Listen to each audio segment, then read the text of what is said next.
السلام علیکم سامعین، 11 رمضان المبارک کی تاریخ شروع ہو چکی ہے۔ 2 اپریل ہے۔ خبر کا عنوان ہے صوفی صاحب کا انتقال، انا للہ و انا الیہ راجعون۔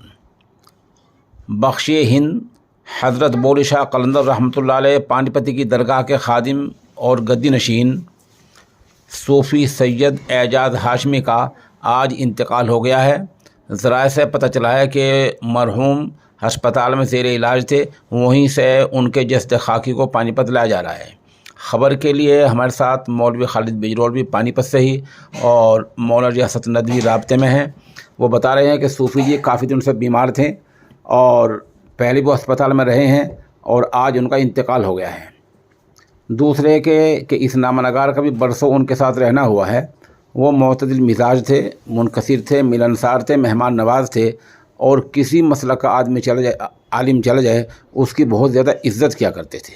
اس لیے یہ ہم سب کے لیے بہت صدمہ ہے، حادثہ فاجعہ ہے۔ سامعین اور ناظرین سے گزارش ہے کہ مرحوم کے لیے مغفرت اور پسماندگی کے لیے صبر جمیل کی دعا کریں۔